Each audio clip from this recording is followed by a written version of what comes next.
right.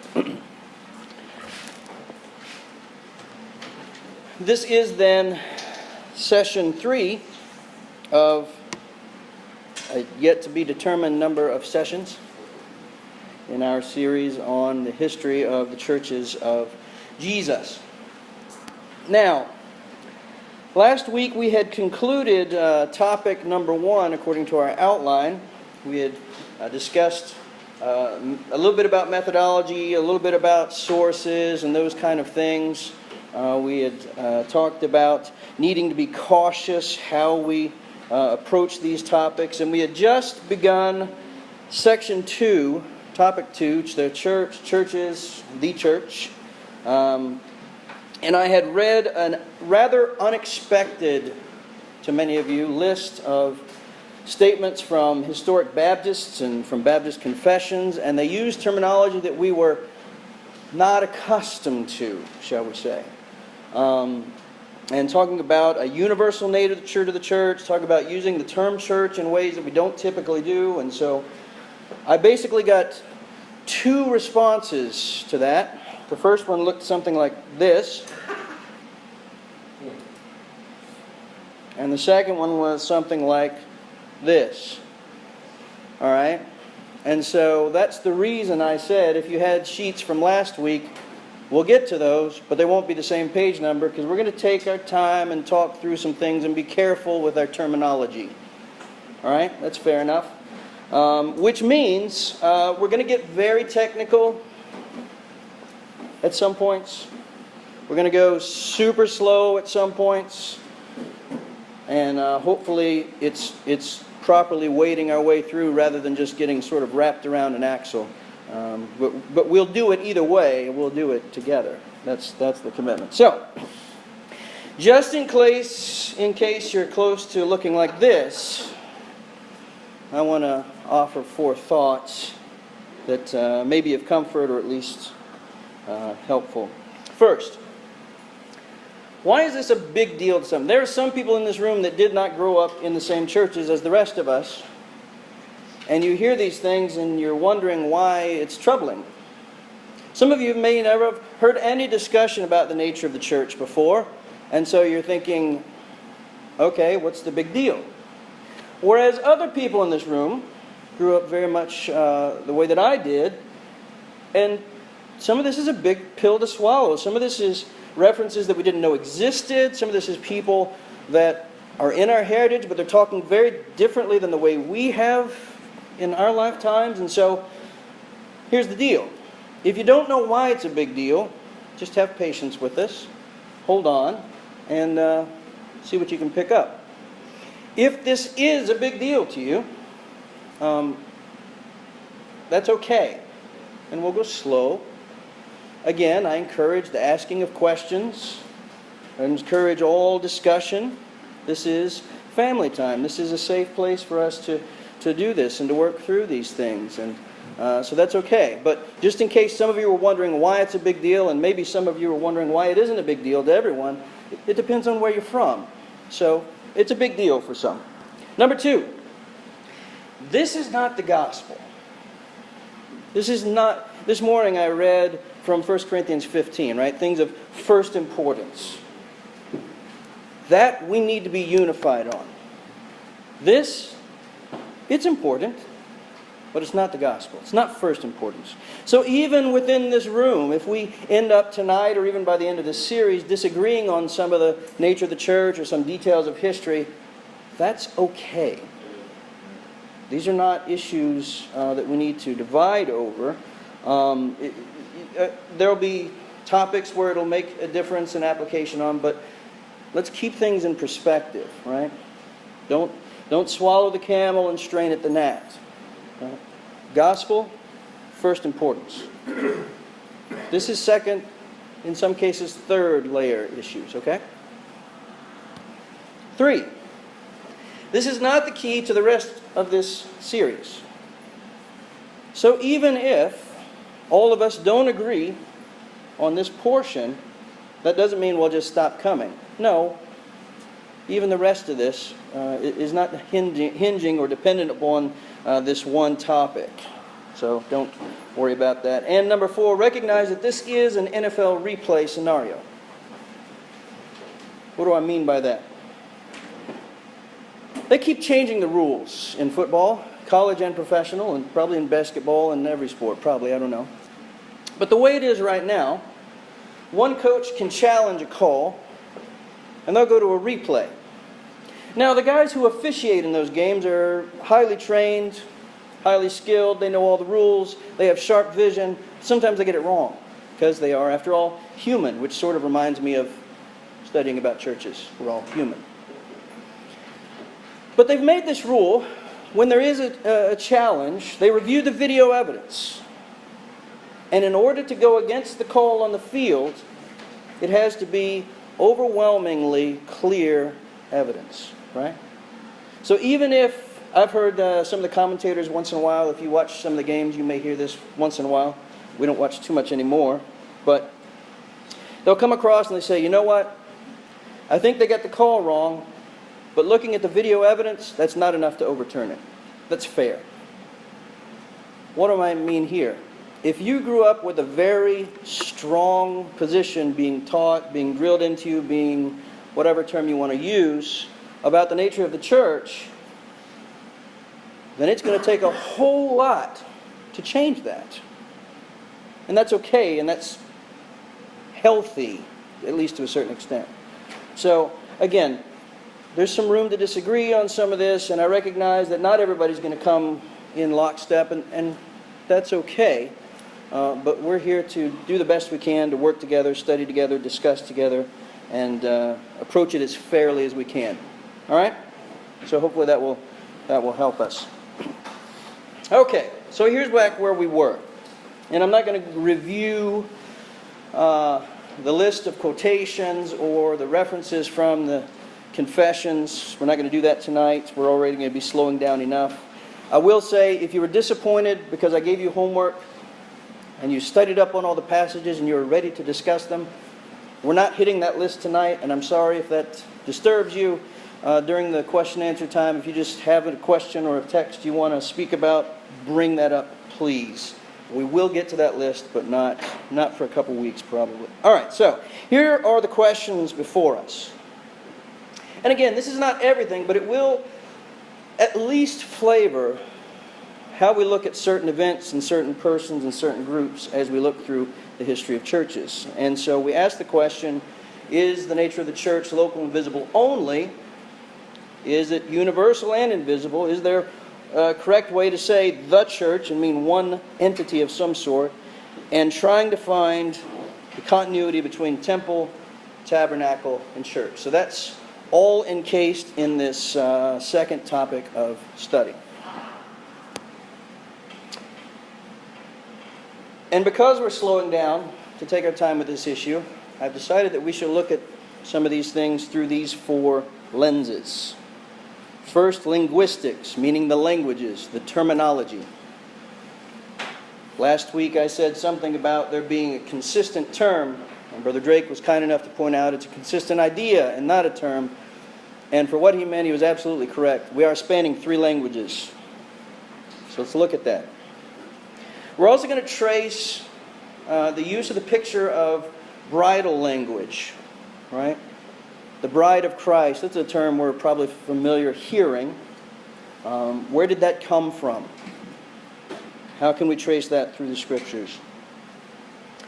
We're going to look at a recapitulating or repeating pattern as God builds His people throughout history and through the Scriptures.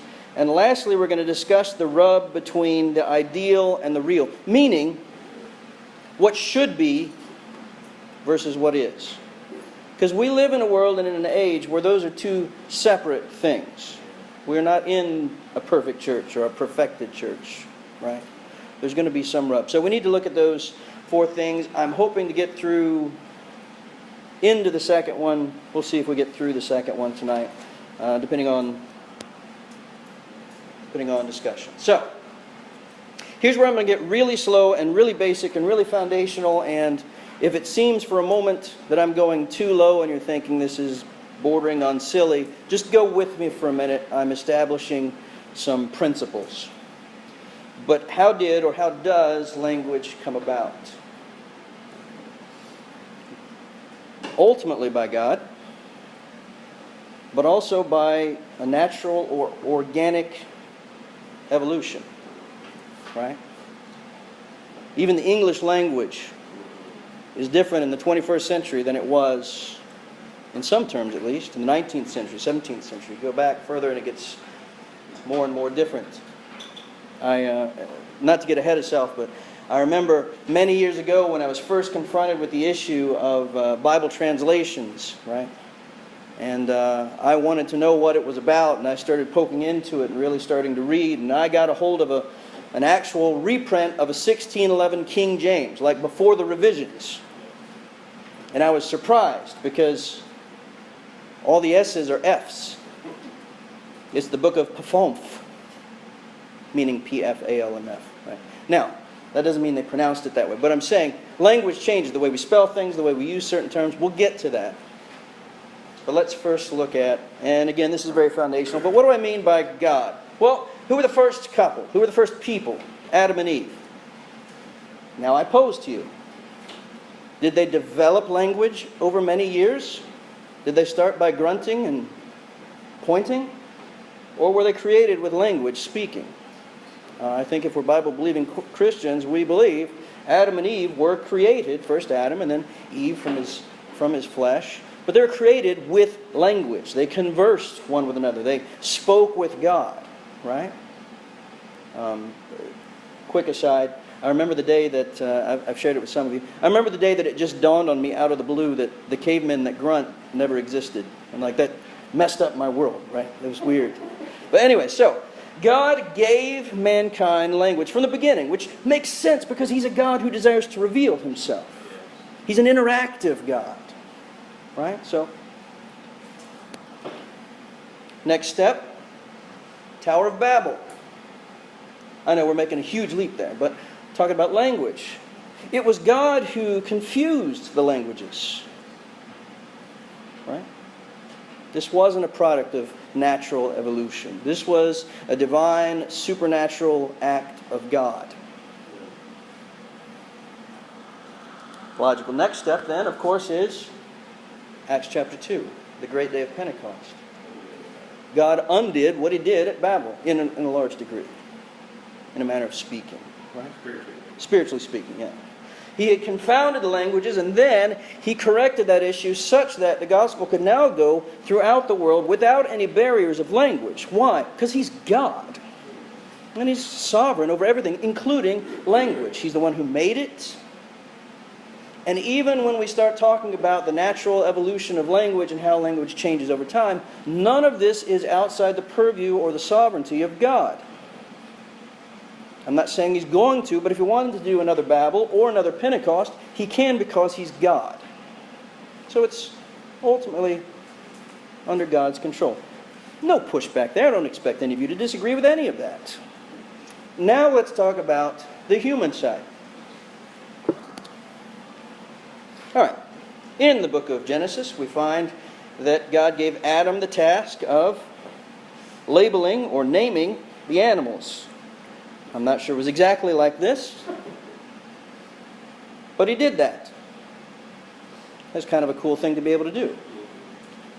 Now, years and ages and generations later, the same thing has continued and still does to some degree, although maybe a lesser pace, take place because we classify animals. And even the scientists, the Latin names that they give animals, it's by recognizing what classification they're in. It's by recognizing what are the characteristics of the animal, right? Because that's a natural evolution of language. Why would we call them that? Because it fits into this kingdom. We know what a plant is, we know what an animal is, so we will give it the name that's appropriate. They're using language that already exists, even if they're putting together new words. I know this seems really elementary. I'm leading up to something, I promise. Well, it is elementary, but in all the discussions about versions and all that, all of this always gets presumed, and nobody really talks about it. Well, we're talking about it. It's good. All right, so we have the Arizona Cardinals. We have the St. Louis Cardinals. And probably any number, I don't know, of local teams, smaller teams, lower league teams. Maybe there'd be 1,000 different teams who have as their mascot a cardinal. I don't know. But it's recognizable. When you hear the cardinal, even if you don't see their mascot, you think of a bird that looks like this, right? Why is the cardinal called a cardinal in the English language? Red, probably. It absolutely is, because their color looked a lot like the red color that the Cardinals wore. Now, all this makes sense so long as language means something. If these guys weren't already wearing red robes, the bird would not have been called Cardinal. If the bird had not been called Cardinal, then who knows what these sports teams would be named. Now, does it matter what these sports teams are named? No. But this principle matters because language means something. We use words in ways that already make sense. And we put things together. Right? What are these? Hood ornaments. These are some rather recognizable ones. Right? Now, the term hood ornament makes sense to everyone in this room, but if you were to have polled someone about 1910, they never heard the word. It only came about with the, well, actually the first ones I think were gauges on the radiator caps of the cars, and then they became emblematic. But why does the term hood ornament make sense? Because we know what a hood is, know what an ornament is. We put them together. Language still makes sense to us. Yes, I know, you're wondering when we're going to get out of elementary school here. But we're going to take a look. Please open your Bibles if you haven't. 1 Corinthians chapter 6, verse 9, where Paul, by inspiration of God, does this exact same thing. Uses existing language in the way it's already used and puts it together where he needs to. 1 Corinthians chapter 6, verse 9.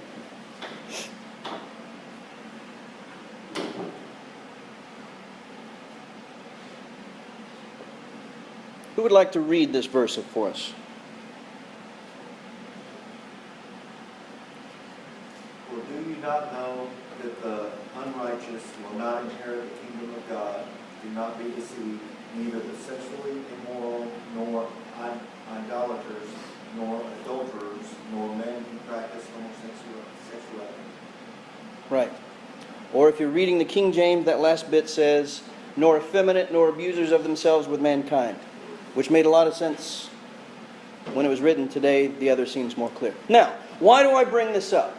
This is a hot topic of recent years. Not the topic of our study, but we're talking about language.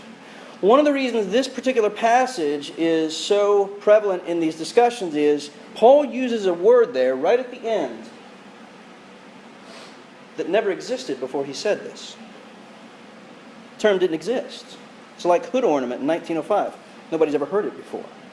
And so, certain persons, because they have a certain slant, certain groups, just like we talked about slant or agendas last week, they say, aha, you don't know what your Bible says. You can't be sure that's what Paul meant because he made up this word.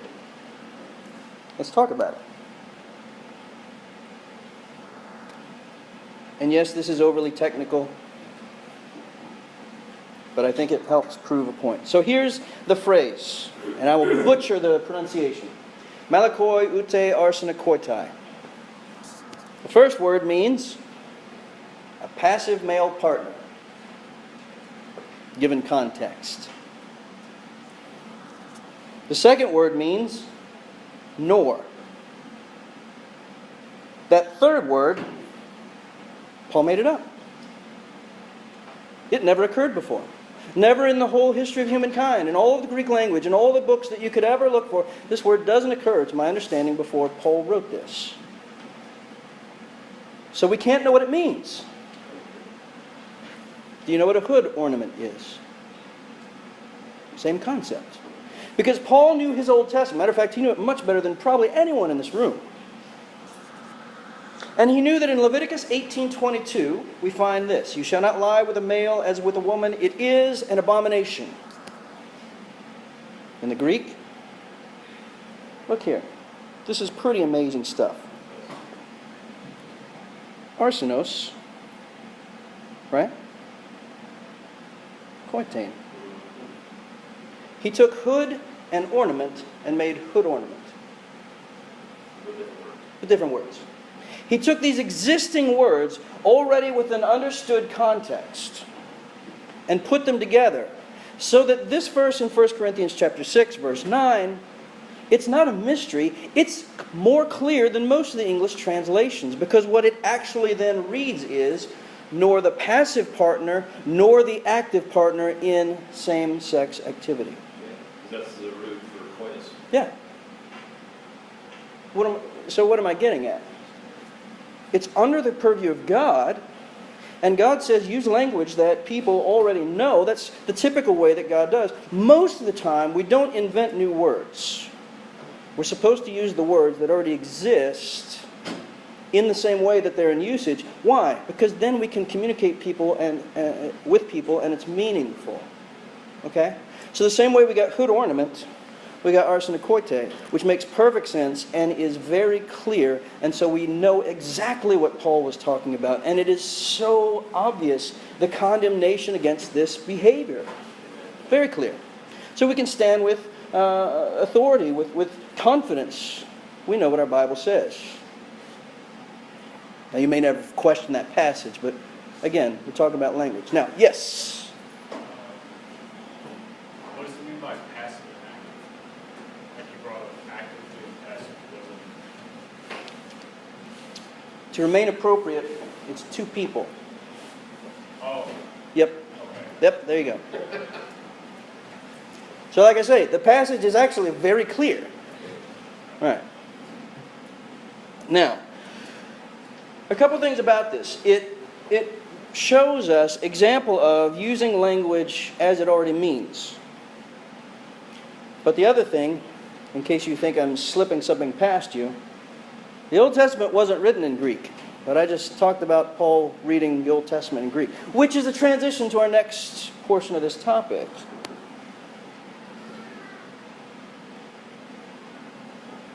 We are talking about 3 languages, right?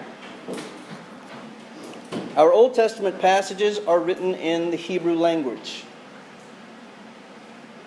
or originally were written, right?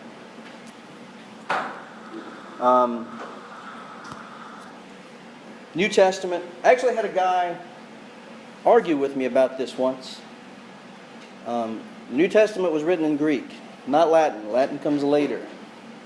That's not even a matter of faith. That's historic fact. There are a couple mentions of Aramaic, but let's not worry about that right now. Hebrew and Greek. However, there's this thing. And some of you have said before you've never heard the term until I used it. Some people say Septuagint, some people say Septuagint, whatever. It's commonly abbreviated as LXX. The reason behind that, the tradition goes that there were 70 scholars, Roman numeral LXX, that did it. That's probably not exactly true, but that's what it's named, that's what it's called, whatever. Now, why is it important that we talk about the Septuagint? Because that is the Bible, if you will take my meaning, that Christ and the apostles read and quoted from and taught from. For instance, that word that Paul created for 1 Corinthians 6:9, or at least coined, he got it from this Greek translation of the Old Testament, the Septuagint. Now, you've heard me say before, and I will say again, there has never been a 100% perfect translation. It's the original that was inspired, not necessarily translations. The Septuagint is not perfect.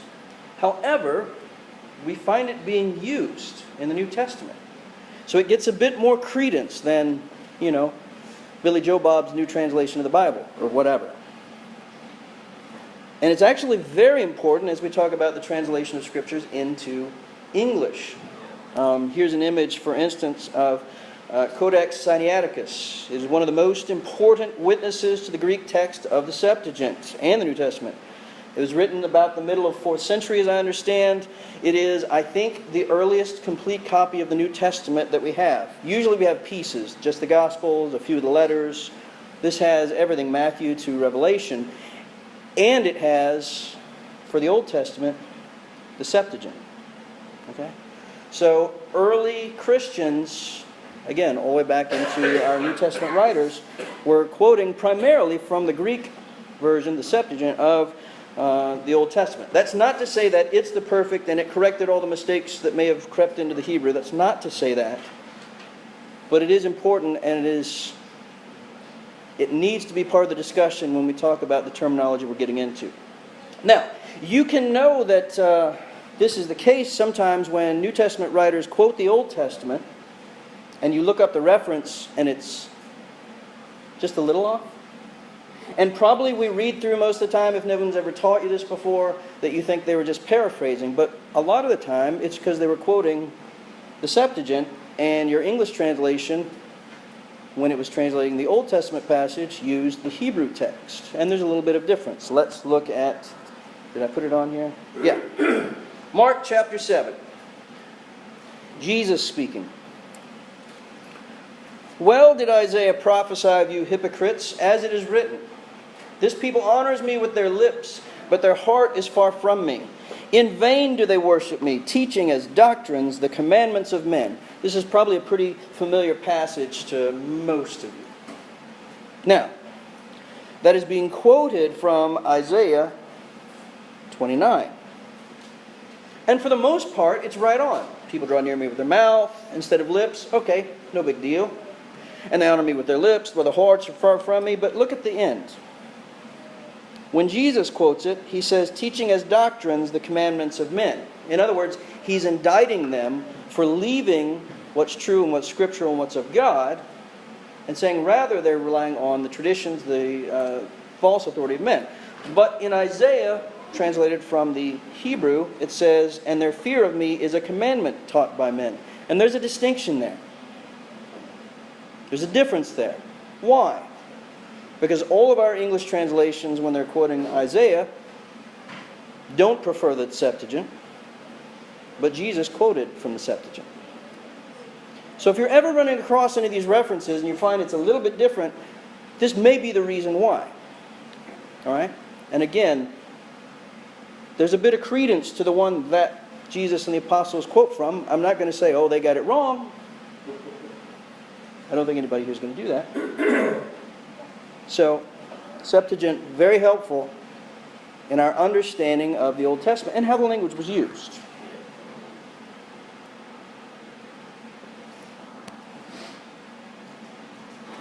So, am I going too fast, by the way? Is there any?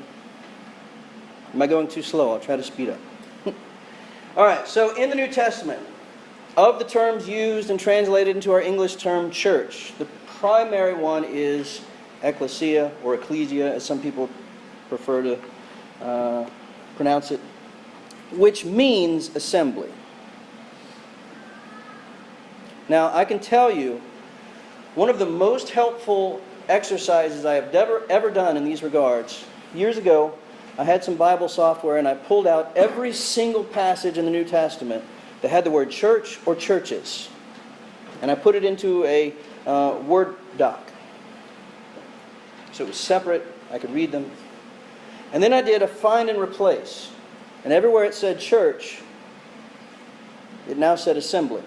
And everywhere it said churches, it now said assemblies. And then I began to read through all these passages. And even though I knew in my mind that's what the word meant, it was so enlightening. It's sort of like, we really like to use the word, and I really like to use the word, and I probably said it 100 times this morning, the word gospel.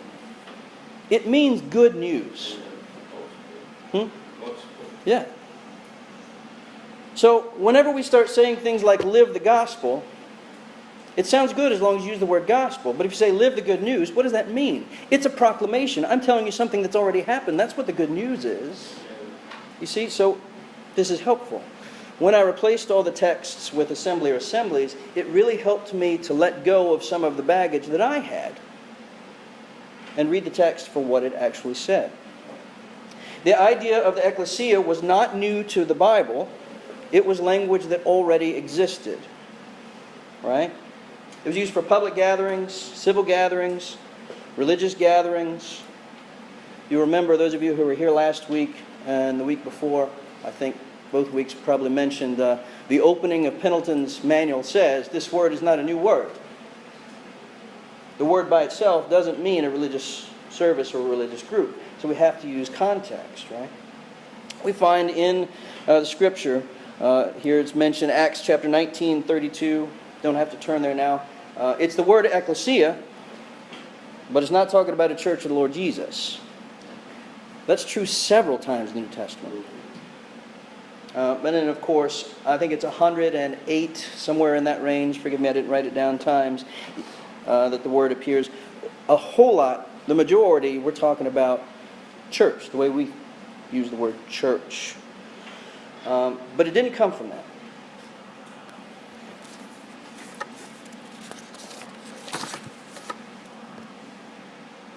Come on. There we go. Slides a little slow for me.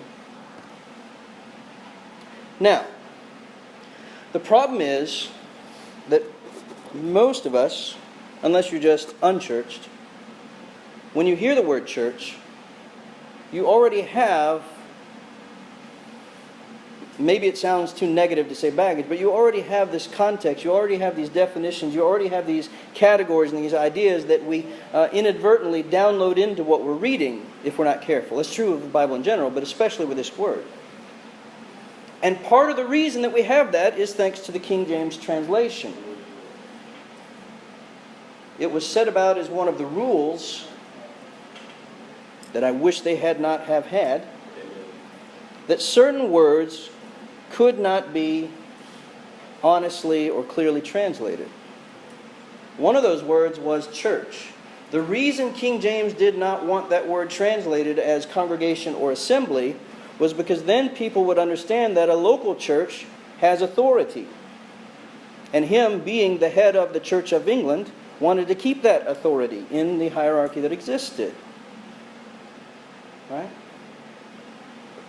There certainly were examples for them to have followed. The Tyndale, the Great Bible, the Bishop's Bible, all before the 1611 King James, did not use the word church. They used the word congregation.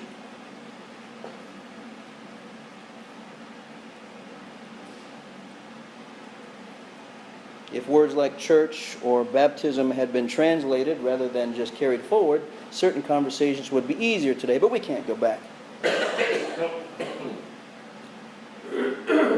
All right. I know we're grinding down slow, but we're finally about to make the point. So how should we understand this term when it's used? Well, the term itself in the Greek already existed from the Greco-Roman culture that they were in, but the texts that they were talking about, primarily when they were quoting from the Old Testament, already had a meaning. I personally would love it if we had an English translation of the Bible that just used assembly, Genesis to Revelation. That would be so helpful. In the Old Testament, we find words like assembly and congregation. All right? Exodus 12, talk about the Passover. It shall be eaten in one house. You shall not take any of the flesh outside the house, and you shall not break any of its bones. All the congregation of Israel shall keep it. Now, the term congregation here, does it mean the people within one house? Does it mean all of the nation, all of the covenant people?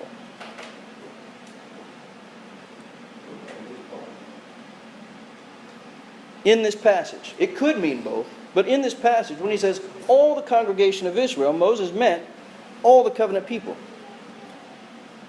Right? Now, what word do you think was translated into the Greek from there? Synagogue. Oh, wait a minute. That one came out of left field. We know what a synagogue is. That's definitely a local congregation. same word, when they read their Old Testament texts in the Greek, in the Septuagint, they said, "and all the synagogue of Israel." Point being, it could mean both, depending on context. Now let me say a quick word about the synagogue.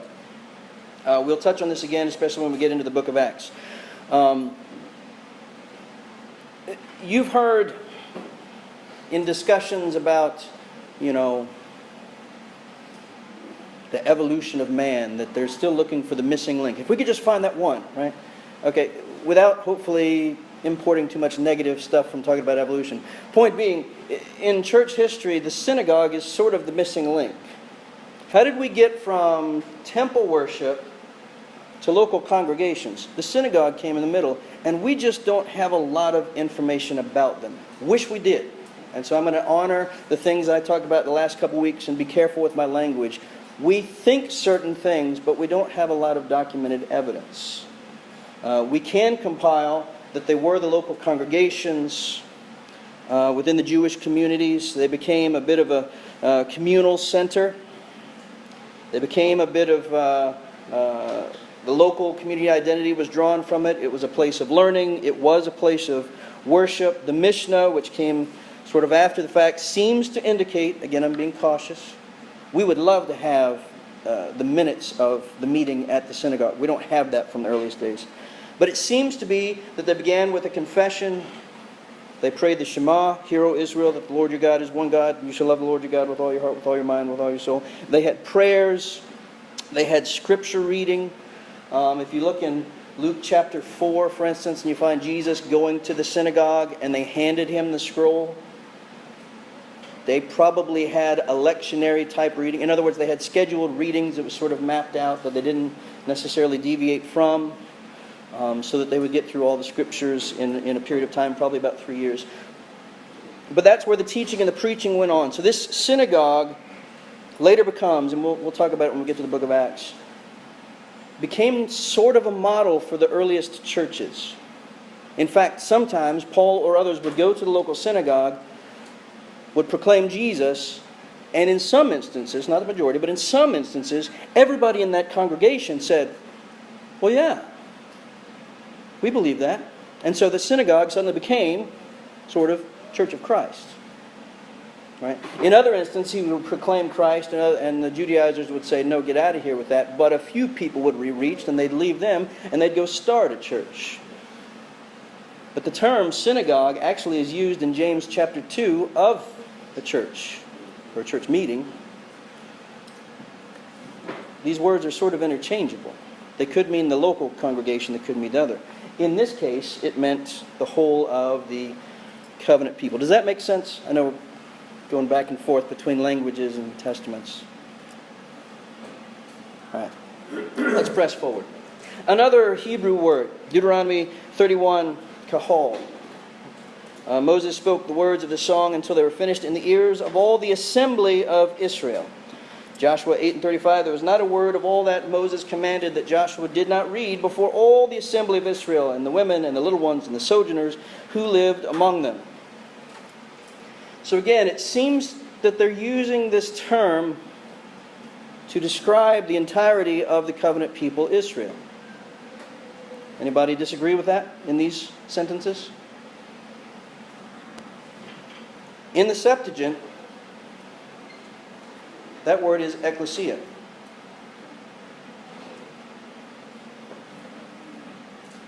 So the word, if you'll take my meaning, church, referred to the whole of the covenant people.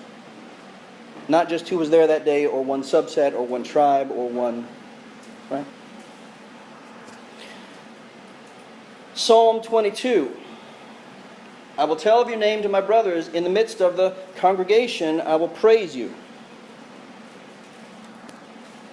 Hebrews chapter 2 quotes this. Now I have on screen, pasted in from the ESV. I will tell your name to my brothers in the midst of the congregation. Who has a King James handy? I think, if memory serves, this reads a different word which will, for our purposes, make the point. perhaps sharper. Hebrews 2, verses 11 and 12, specifically 12. Saying, I will declare thy name unto my brethren in the midst of the church. Wait, what? Praise unto thee. Midst of the church? Again, that's because the Hebrews writer was using the language that already existed in the way that it was already being used. And so, church, or ecclesia, more appropriately, referred not only to that local assembly, but to the entirety of the covenant people, the church of Israel. And I know that just, it climbs up your Baptist skin sometimes. But that's actually the way that many of the old commentators would write. If you read, for instance, B.H. Carroll, he would talk about the church of the Old Testament. Many of the old writers wrote that way because they were using the terminology in the way that it was originally used. Peter talks that way. Peter talks that way. Peter talks that way. It's when we use the language the way it was used rather than importing something, some of it reads very differently than what we expect it to. So, the Hebrew terms for assembly or congregation in the Old Testament are sometimes used to denote a specific gathering. That's true. Sometimes they are used to refer to a specific gathering as representative of the whole. That's true. But also, it was used in a way to encompass the entirety or the whole of the covenant people, all of Israel. So it should be no surprise that when we look at the New Testament, use of terms like ecclesia and synagogue, when they quote the Old Testament, they use it in the same way it was used in the Old Testament, because they're translating the Old Testament. And when they speak of New Testament realities, meaning now we're starting to talk about the churches of Jesus, right, which is distinct from the nation of Israel, right? It's not an old covenant or an Old Testament entity. But what we don't see, but what some of us expect to see, because of the way that we were taught early, there's not a complete redefinition of the word.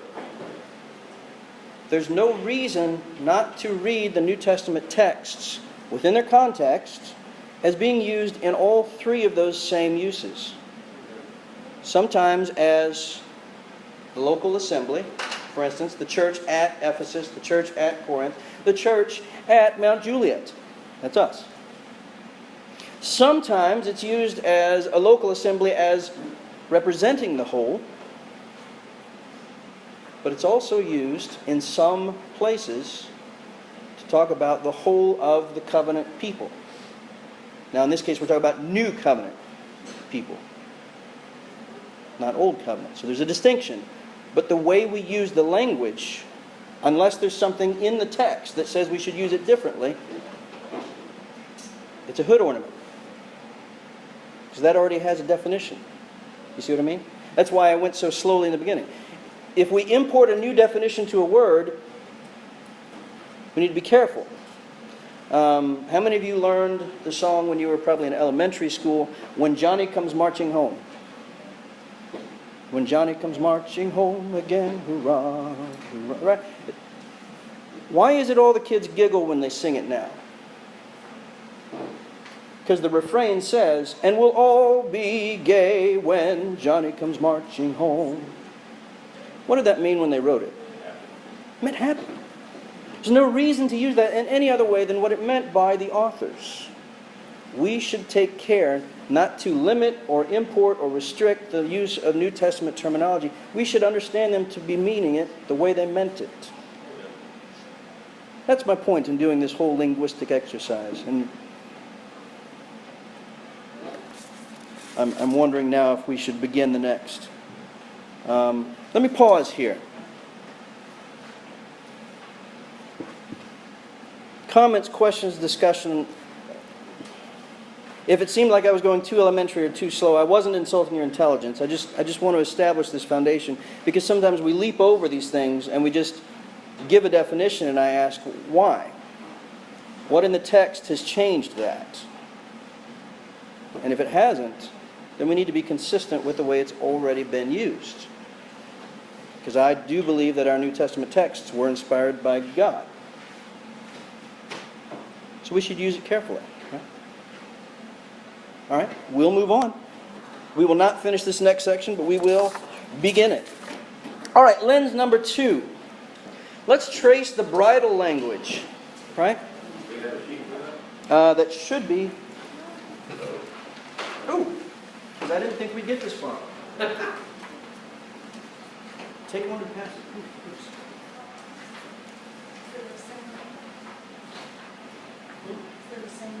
There are the same number. I'm sorry. Chris, one of the things you'll remember that Brother Bean mentions quite often, 3 words. Context is King. king. Absolutely. Makes all the Absolutely. That's how and why we should know. And when we get to that list, for those of you who were here last week, and I said, read all these passages. When we get to that list, it'll become evident. When you're talking about a local congregation, it's clear. The church at. The church is up. Right? We just need to understand elsewise what we find. Right? All right, so tracing bridal language in the Bible. We commonly hear or use the term the bride of Christ. Where does that come from? If you are here at Mount Juliet and accustomed to hearing me, then you should not be surprised it didn't begin all of a sudden in the New Testament. Very little does. We begin in the Old Testament. You know, that is a profound statement that shouldn't be missed. Very little begins in the New Testament. Yeah. I've said before, and I will continue to say so, reading Paul is reading the best Old Testament commentary you'll ever find.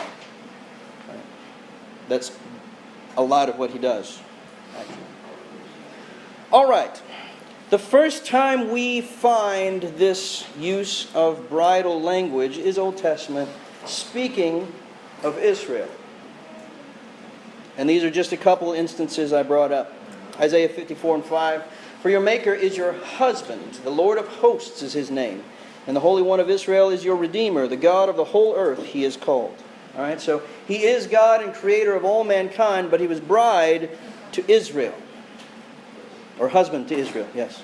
Don't let me say it backwards.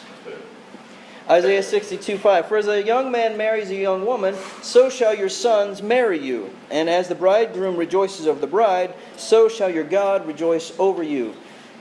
Many times we find this language, even in the extra-biblical language of the periods. This was very much a picture, a word picture that was used. How that the Lord God viewed Israel as a bride, right? And there's a lot of application for that. But when we start talking about things, there's always one voice that pops up and says, aha! But in the Old Testament, God divorces her.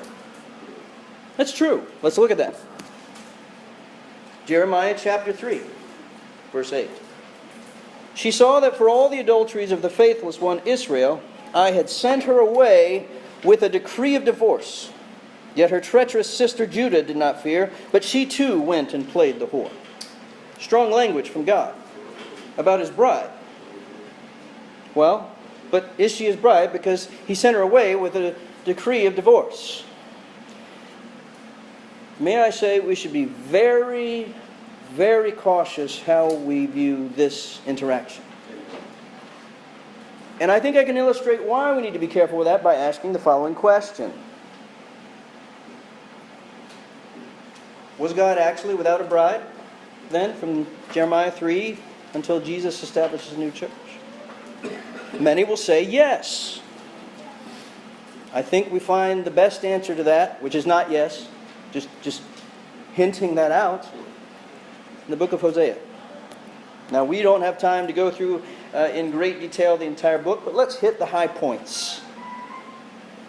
Hosea chapter 1, verse 2. When the Lord first spoke through Hosea, the Lord said to Hosea, go take to yourself a wife of whoredom and have children of whoredom, for the land commits great whoredom by forsaking the Lord. That is the most times you've ever heard whoredom in a small space of time. But it's just like the Hebrew, you see that word more than once in a sentence. It means, yeah. That's the word. That is the word. So God says, Hosea, I'm going to use you and your life as a living out parable, if you will. An object lesson. Take a wife of whoredom because that's what Israel is. Now again, that's really strong language. But that is what God said.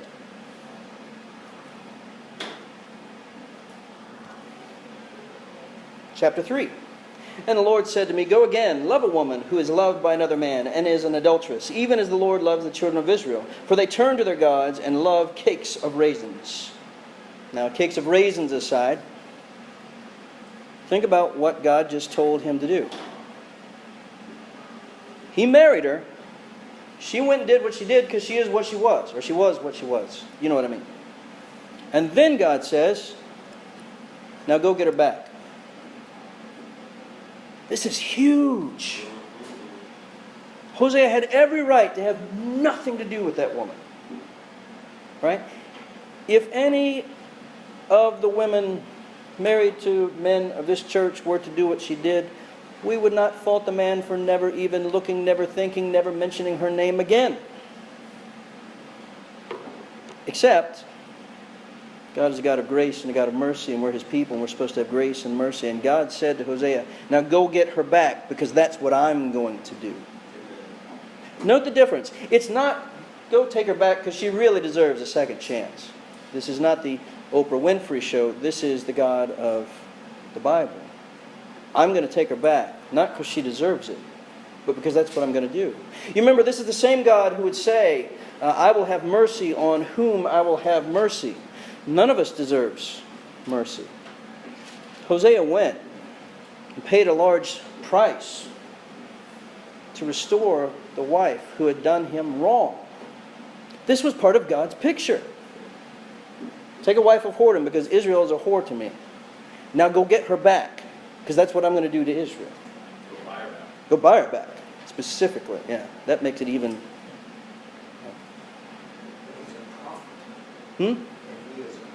Yes, and so God is using not only His messages that He speaks or He writes, He's using His life as an object lesson. That's big. So I was going to read the entirety of the chapter, but we'll just do this. Chapter 14, verse 9. Whoever is wise, let him understand these things. Whoever is discerning, let him know them. For the ways of the Lord are right. Now, pause. Contextually, what ways of the Lord are we discussing? Him telling Hosea to go and purchase back the wife that had done him wrong. And the upright walk in them, but the transgressors stumble. This is a great stumbling block. Nobody naturally likes to think of God this way. Here in the South, man, I think our favorite verse, or part of a verse that we like to quote, but nobody knows where it's from, but we know it's in the Bible somewhere, an eye for an eye and a tooth for a tooth, man. But the ways of the Lord are right, and God told Hosea, go purchase her. Because even though Israel has done wrong, and she has left me, and she has abandoned me, and she has done all these things, I'm not done with her. God was not without a bride from Jeremiah 3 until the New Testament. The whole point of the book of Hosea is to illustrate that God had not truly left His people, but was chastening them as a people. Paul asks, has God rejected His people? God forbid.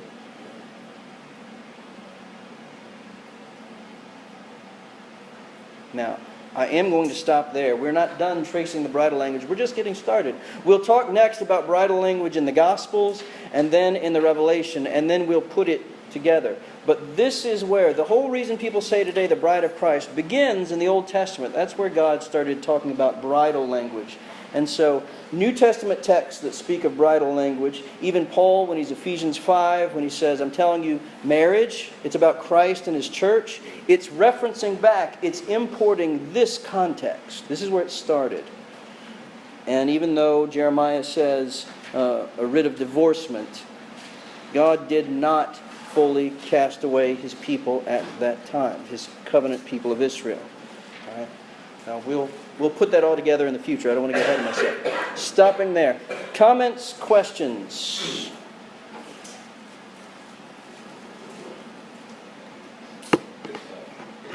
kind of reminds me of a verse from the Lord God.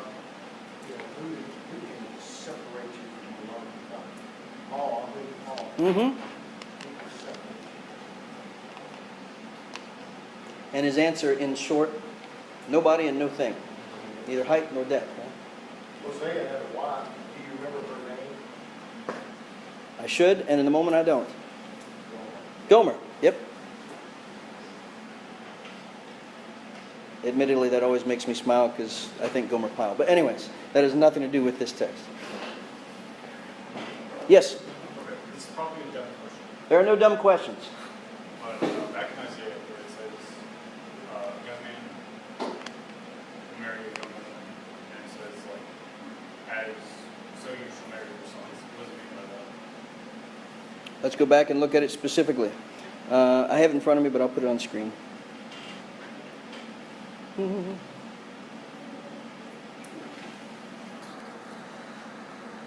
Right here. For as a young man marries a young woman, so shall your sons marry you. And as the bridegroom rejoices over the bride, so shall your God rejoice over you. So God was speaking through his prophet, talking about the blessings and the joy that he was promising the people. We can look back at the larger context, but the reason I pulled it out was, as the bridegroom rejoices over the bride, so shall God rejoice over you, pointing out his bridal relationship with the nation.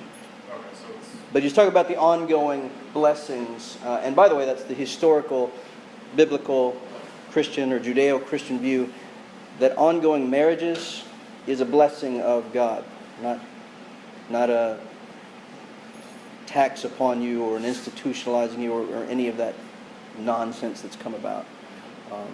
so it's not cool. Yes. Did you just copy and paste that? Hmm? Did you just copy and paste that? Did you just copy and paste that when you put that on there? No, I just backed up. No, I mean. Yes, it's pasted onto there, yes. Because I'm curious about the plural sons. You don't have to look at it now. I can check it out now. I will make a note to do so. And I will make a comment about it when we get back together. Good question. Any others? I know we're sort of stopping in the middle of a topic, but anything about linguistics, about terminology, about the beginning of bridal language being with Israel?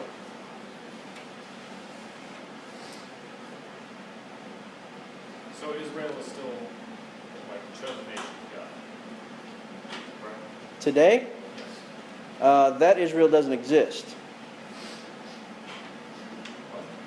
That Israel doesn't exist. The Old Covenant nation of Israel. The genealogy, the lineage, you could say the bloodline exists, but the nation that existed then, that the covenant was made with, does not exist today. The one that was truly his bride still exists and is still his bride. Yes.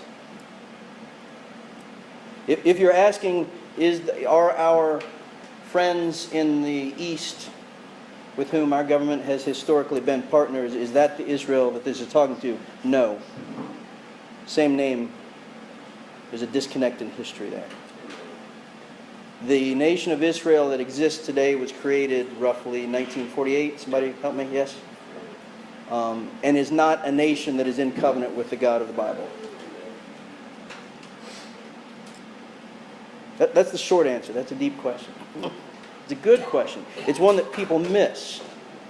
And as Brother Nathan said, the true Israel, which when we're putting these things together will come clear, are the people of God. And so the churches of Jesus Christ, those who are in Christ, are the true Israel today. And that gets sort of confusing, I understand, if you've never heard that especially. But the nation that exists today under the name Israel is not a nation in covenant with the God of the Bible. It is a modern construction with the same name and at least partially the same geography. I will elaborate more. That's a new concept here. We'll cover that another time or also offline. But is that sufficient for now? Okay. It's a great question. A lot of serious ramifications for how we do ministry. Yes. And there are many Christian groups who don't see that. A lot of Baptists who don't see that. Anything else tonight? So this nation is a spiritual nation, Which nation? not a nation of Israel, not the location, not the one set up. Okay. Let me say, how can I do this simply and quickly? There are three ways that we could reference Israel.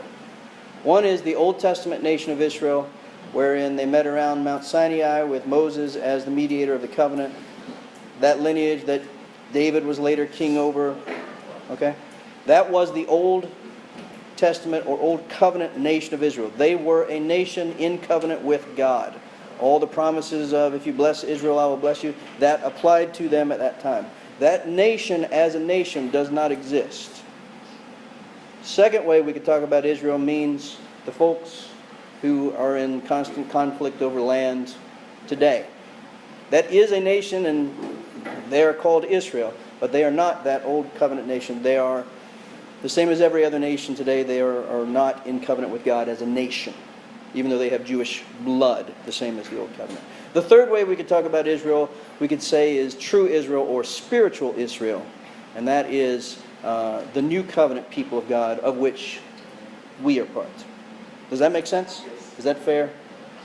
I was trying to be succinct. I think there are probably some references to it for reference to Israel because it's a geographic location as well. So as a land and not as a people, yes. Yeah, that's So if you're talking about land, there's another one. Anything else? If not, as always, thank you for your attention. I know some of this was like way in the weeds and just definitions and, oh my goodness, when is he going to stop speaking? But thank you for sticking with it. It's for a purpose. I still do welcome your feedback as far as pace or whatever. I'm trying not to get us too bogged down. But we will pick up with tracing bridal language in the New Testament when we convene again. Lord willing, is that next week or is that Labor Day? Okay, so 2 weeks from tonight we will reconvene talking about bridal language in the New Testament. And I will stop the recordings here. Sunday night next week. Right.